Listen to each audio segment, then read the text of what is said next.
नमस्कार, देश की बात में हाजिर है। पहले खबर है उत्तर प्रदेश से।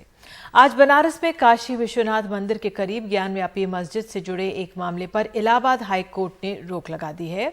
ज्ञानव्यापी मस्जिद जमीन विवाद मामले में मस्जिद की जमीन एएसआई से खुदाई कराकर सर्वेक्षण कराए जाने के फास्ट ट्रैक कोर्ट के आदेश पर इलाहाबाद हाई कोर्ट ने रोक लगाई है।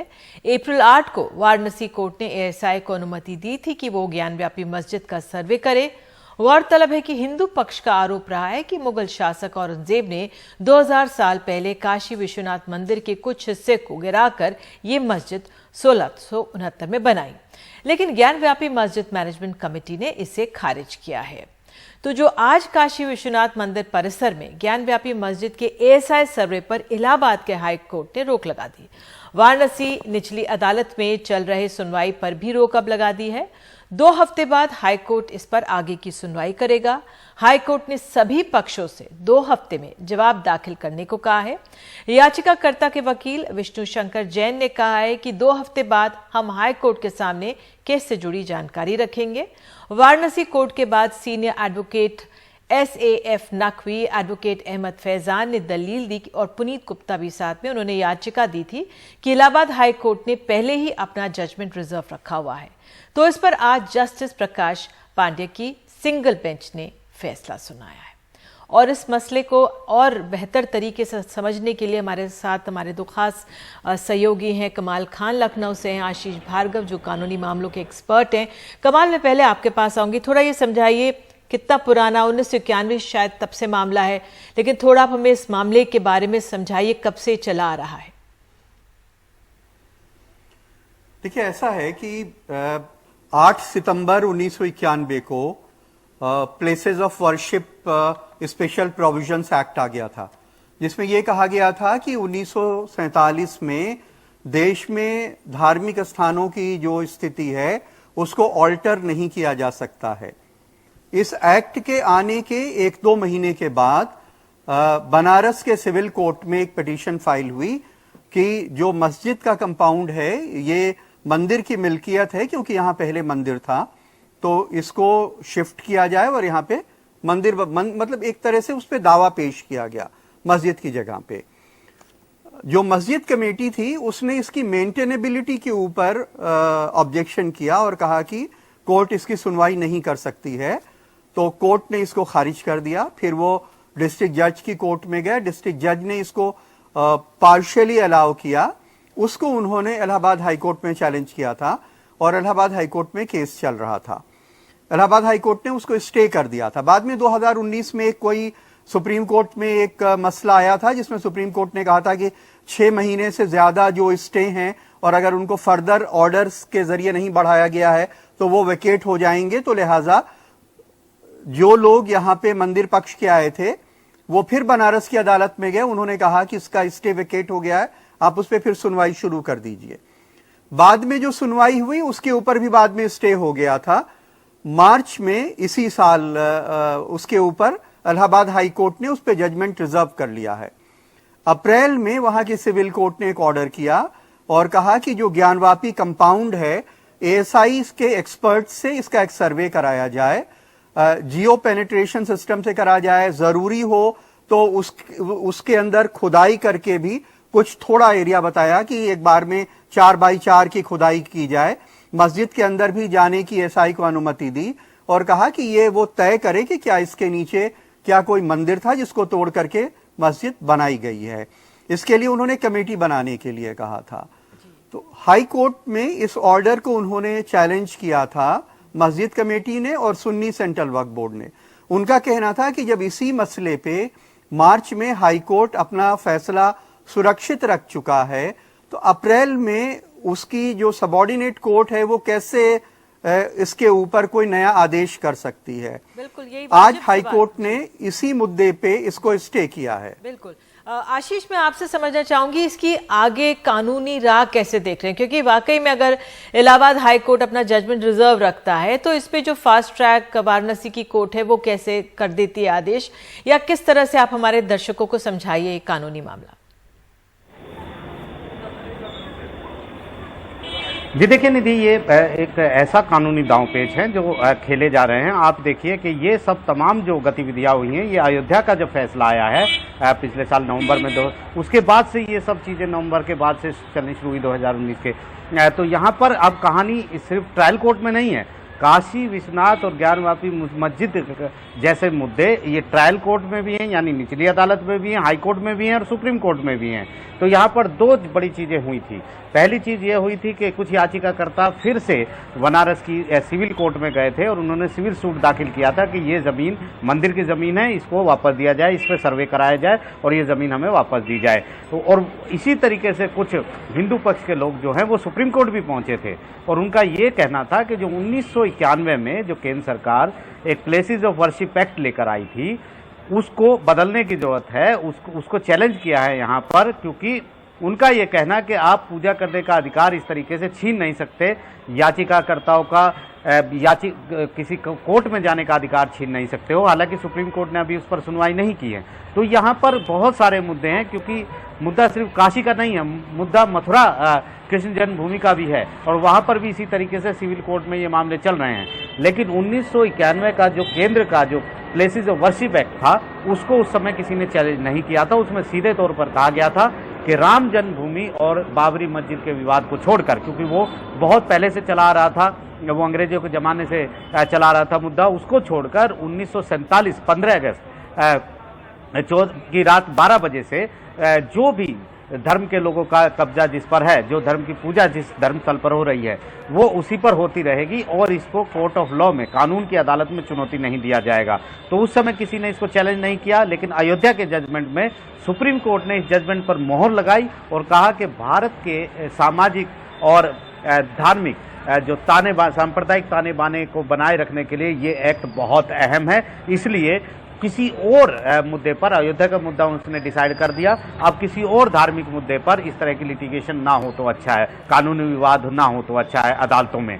लेकिन हिंदू पक्ष वहां भी पहुंचा है सुप्रीम कोर्ट, और सुप्रीम कोर्ट में कहा है कि इस चैलेंज को वो इस एक्ट को वो चैलेंज करते हैं। तो निश्चित तौर पर इसका एक लार्जर पर्सपेक्टिव में देखें तो ये मुद्दा सीधे तौर पर सुप्रीम कोर्ट आएगा, क्योंकि सुप्रीम कोर्ट को ही ये तय करना है कि ये लिटिगेशन जो है, जो ये काशी में और इसके बाद मथुरा में भी शुरू हो चुका है और नारा भी आया था उस समय कि अयोध्या के बाद अब मथुरा काशी की बारी है। तो कहीं ना कहीं ये उसी की शुरुआत है और उसी की शुरुआत में ये कानूनी दांव पेचों की एक और लड़ाई है जो निचले स्तर से लेकर हाई कोर्ट से लेकर सुप्रीम कोर्ट तक में लड़ी जा रही है। आप दोनों का बहुत बहुत धन्यवाद, क्योंकि मेरे पास समय इतना ही, लेकिन वाकई में ये पूरा जो मामला ये भी सुप्रीम कोर्ट पहुंचेगा। कानून बिल्कुल साफ है, लेकिन उससे पहले यूपी में चुनाव है, तो ये मामला बार बार उछलेगा। चुनावों के दौरान इसका जिक्र जरूर किया जाएगा। बहरहाल आगे बढ़ते हैं।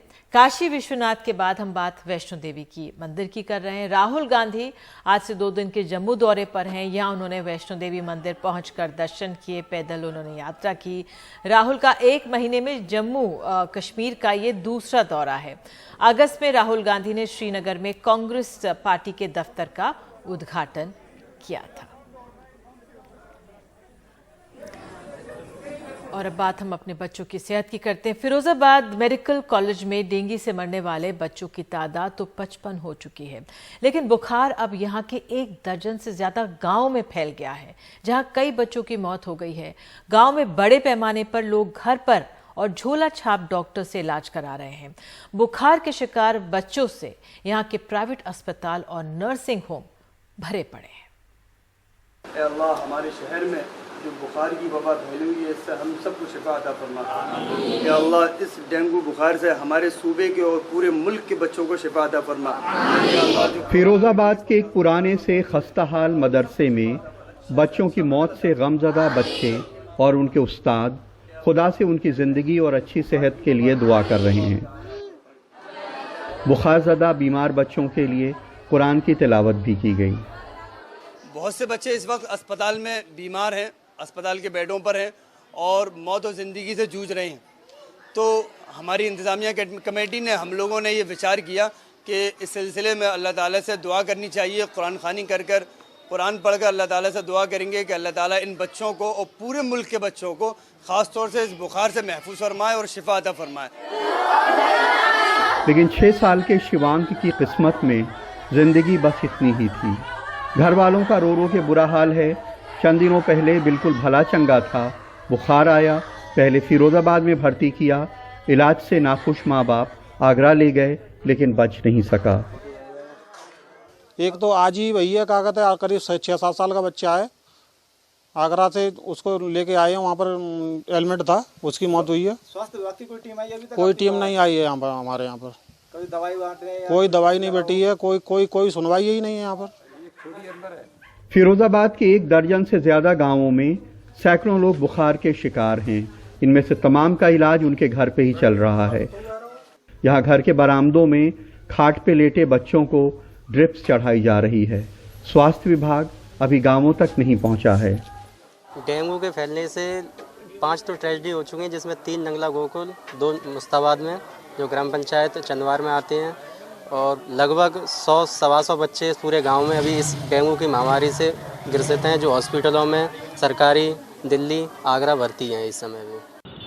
फिरोजाबाद के एक प्राइवेट क्लिनिक के बाहर 6 बजे सुबह से ही ये कतार टोकन लेने के लिए है, जबकि डॉक्टर के आने का वक्त 11:30 बजे है। लोग अपने बीमार बच्चों को दिखाने के लिए अपनी बारी के टोकन का इंतजार कर रहे हैं। यहाँ पे आके लाइन नंबर के लिए भी लाइन लगाओ, टेस्टिंग दिखाने के लिए भी लाइन लगाओ। नंबर की लाइन लगी हुई थी लंबी? ये नंबर की लाइन लगी हुई है, उसके बाद डॉक्टर को दिखाने की लाइन लगेगी, उसके बाद टेस्टिंग दिखाने की लाइन लगेगी।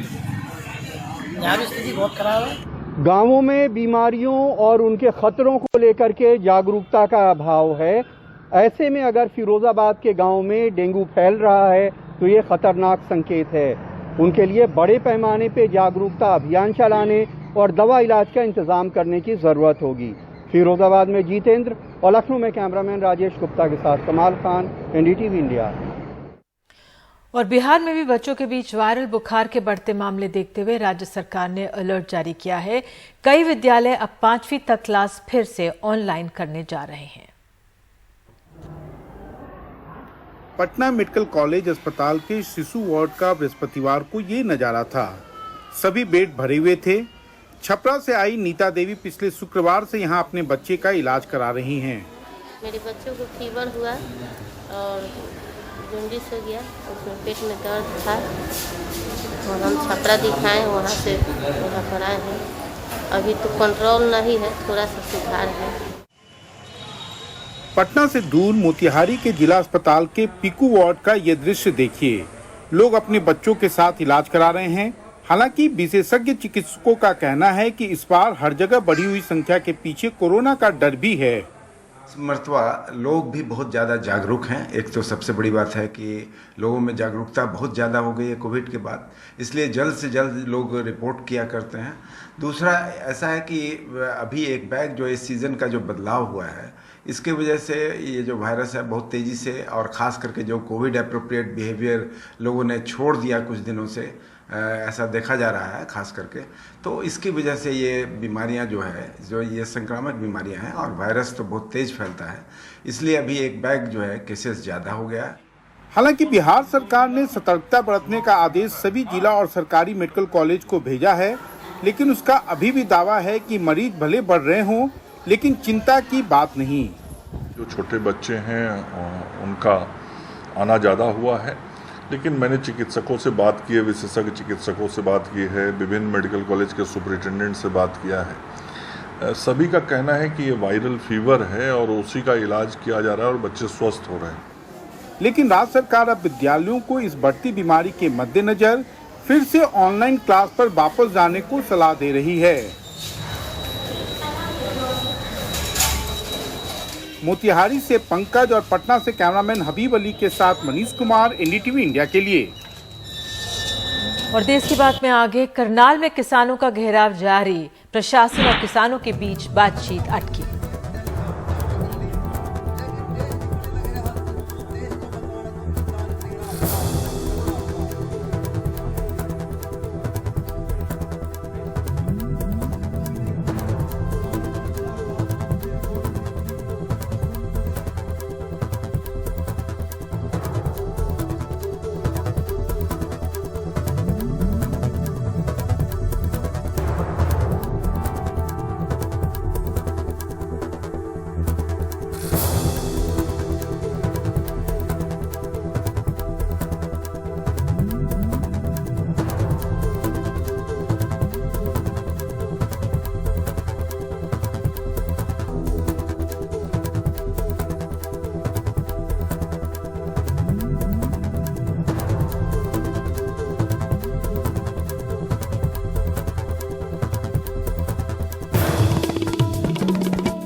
देश की बात में बात अब किसानों की। किसान नेताओं और करनाल प्रशासन के बीच बात अब बंद है। अब करनाल में किसानों का धरना लंबा खिंचने के आसार हैं। इस बीच किसानों की नाराजगी को देखते हुए हरियाणा सरकार ने गन्ने के समर्थन मूल्य में बढ़ोतरी की है।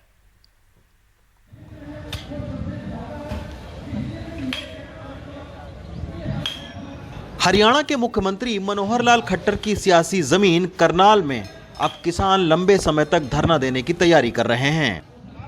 किसानों को रोकने के लिए मिनी सचिवालय के तरफ हजारों पुलिस और रैपिड एक्शन फोर्स तैनात है, तो दूसरी ओर हजारों किसान बैठे हैं। हालांकि किसानों ने साफ किया है कि मिनी सचिवालय का घेराव जरूर कर रहे हैं, लेकिन आम लोगों की सुविधा के लिए सरकारी कामकाज में बाधा नहीं बनेंगे। यहीं पर बैठे रहेंगे।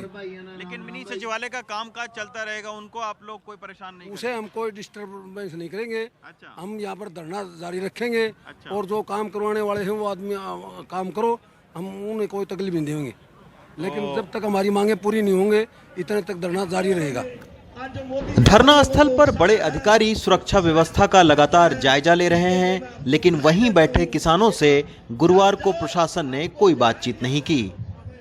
यही नहीं, बुधवार को प्रशासन के साथ बातचीत में शामिल किसान नेता राकेश टिकैत और योगेंद्र यादव भी धरना स्थल पर मौजूद नहीं थे। ऐसे में क्या गुरनाम सिंह चड़ूनी करनाल में अकेले पड़ गए हैं? और आपके साथ में राकेश टिकैत जी थे, योगेंद्र यादव जी थे, ये सारे लीडर आज नहीं दिख रहे हैं। देखिए, पहली बात तो आएंगे, दूसरी बात ये है कि सभी जगह काम संभालना है ना, खाली यही धरना तो नहीं है ना, बाकी जगह भी है, तो बाकी जगह भी काम संभालना है, वो चले जाते हैं, कोई बात नहीं। और यहाँ कोई आज का विशेष काम था भी नहीं। अच्छा, कुछ लोग ये भी कह रहे हैं कि किसान संघर्ष समिति ने आपको यहाँ पर अकेले छोड़ दिया है। नहीं, ऐसा तो कुछ नहीं, कई लीडर बैठे हुए हैं वहाँ पे, अकेला तो नहीं। अच्छा। हाँ ना, कोई ऐसी बात नहीं। ऐसी कोई बात नहीं, वो गलत कह रहे हैं जो कह रहे हैं। सब पूरा देश साथ में है, सारा संयुक्त मोर्चा साथ में है। उधर किसानों को खुश करने के लिए केंद्र सरकार जहां गेहूं का समर्थन मूल्य बढ़ा रही है, वहीं गुरुवार को हरियाणा सरकार ने गन्ने का समर्थन मूल्य 362 रुपए करने की घोषणा कर दी। लेकिन किसान नेता इसे भी नाकाफी बता रहे हैं। जो सामान हम बाजार से पिछले साल 1 क्विंटल गेहूं का खरीदते थे, तो अगर 7% महंगाई बढ़ती तो भी अगले साल वो 1 क्विंटल का आता उतना। अब 2% बढ़ी है, जो MSP है 2% बढ़ा है। महंगाई अगर 7-8% बढ़े तो इसका मतलब जो सामान हम 1 क्विंटल गेहूं का खरीदते थे वो अगले साल 1 क्विंटल 5 किलो का आएगा। तो ये रेट बढ़ा नहीं है, रेट कम हुआ है। जबकि हरियाणा सरकार के कृषि मंत्री इस पर लड्डू खिलाए जाने की मांग कर रहे हैं। मैं इन किसान जत्थेदारों से प्रार्थना करता हूं, जिस तरह से पंजाब के मुख्यमंत्री को लड्डू खिला के गए, तो शालीनता दिखाते हुए हमारे मुख्यमंत्री जी को भी मिठाई खिलाने का उनका दायित्व बनता है।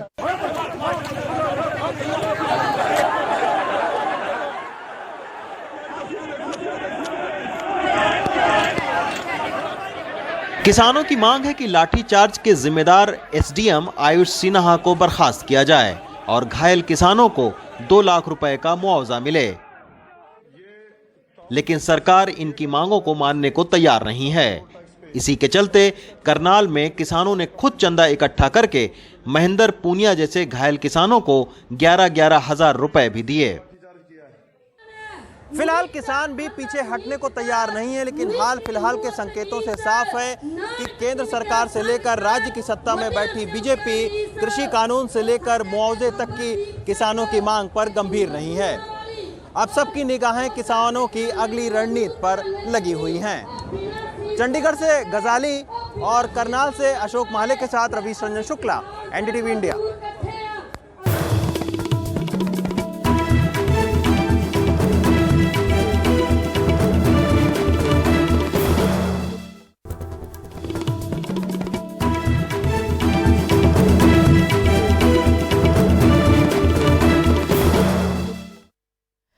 पिछले 1 महीने में लगभग 70 सिख अफगानी भारत आए हैं। ज़्यादातर की क्वारंटीन की अवधि है वो समाप्त हो चुकी है। अब इनके पास ना रहने के लिए छत है और ना खर्चा चलाने के लिए कोई काम। तिलक नगर के गुरुद्वारे में झाड़ू लगा रहे 60 साल के दिलीप सिंह 1 महीने पहले तक अफगानिस्तान के जलालाबाद में आराम से जिंदगी गुजार रहे थे। वहां खुद का जमा जमाया कारोबार था, लेकिन तालिबान के आने से महीने भर में इनकी जिंदगी बदल गई। दिलीप 24 अगस्त को विशेष विमान से अफगानिस्तान से भारत पहुंचे हैं। कल ही इनका क्वारंटीन खत्म हुआ है।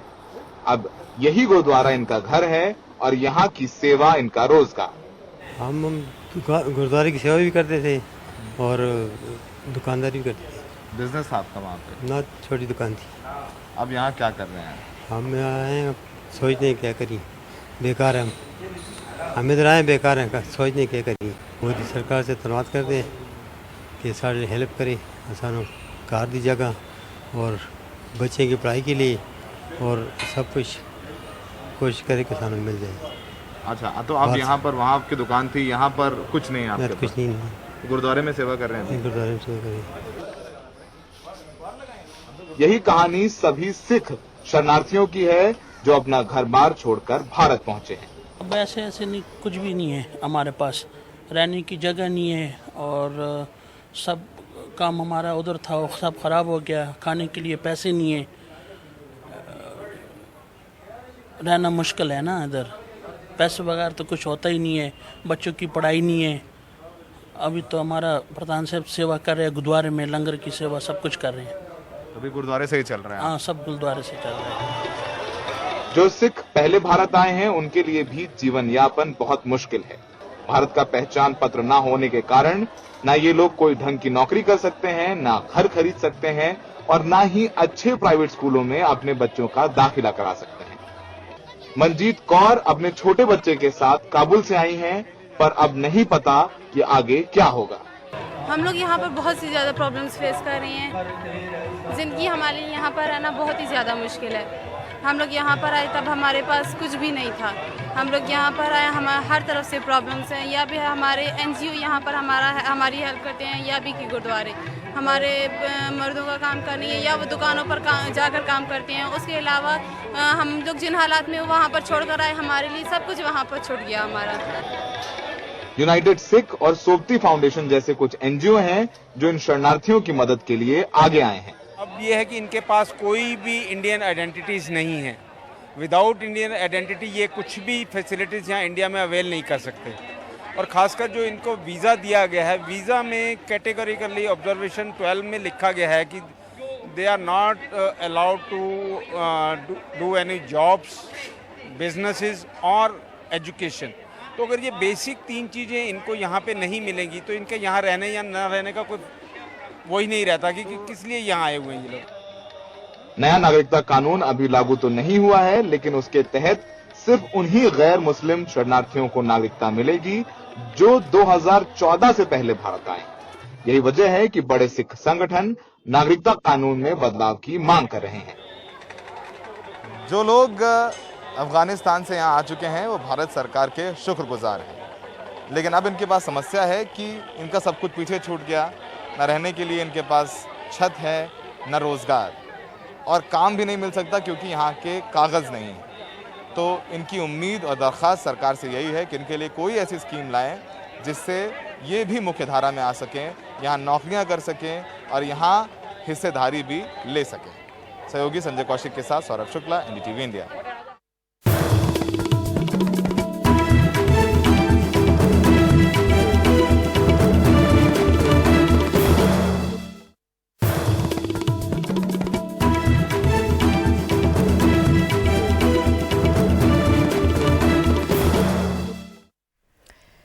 देश की बात में खबर कर्नाटक से। हुबली में तैयार पुराने अखबारों और पोरबंदर चौक मिट्टी से तैयार गणपति की मूर्ति काफी लोकप्रिय है। अपनी सुंदरता के लिए इनको बनाने वालों में देश की गंगा जमनी तहजीब साफ झलकती है।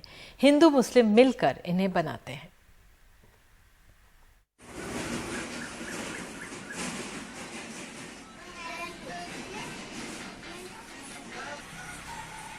बेहद हल्की लेकिन मजबूत और सुंदर गणपति की मूर्तियां। हुबली में अरुण यादव की इस शिल्पशाला में जो हाथ इन्हें तराशते हैं उनमें सुमन हावेरी भी शामिल है।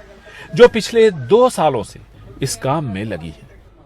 गणपति बनाने का हमारे अंकल सिखाए, 2 बरस से इधर ही काम कर रहे हैं हम। अभी थोड़ा कोरोना की वजह से 2 बरस से आइटम्स नहीं मिल रहे थे, अभी दुकान चालू हुआ, अभी सब आइटम मिल रहा, बना रहे।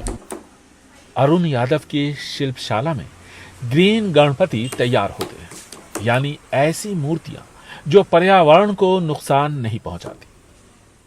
पेपर जो आता है ना, न्यूज़पेपर, उससे बड़ा छोटा सब गणपति बना रहे हैं हम लोग।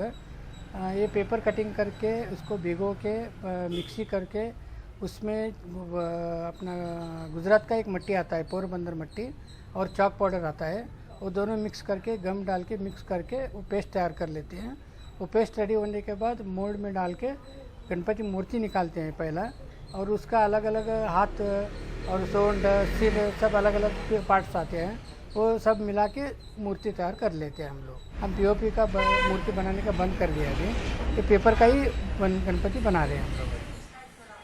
कर्नाटक सरकार ने गणपति पूजा की इजाजत दी है, लेकिन शर्त यह है कि मूर्ति 4 फुट से ज्यादा ऊंची ना हो और 3 दिन से ज्यादा पंडाल में न रखी जाए।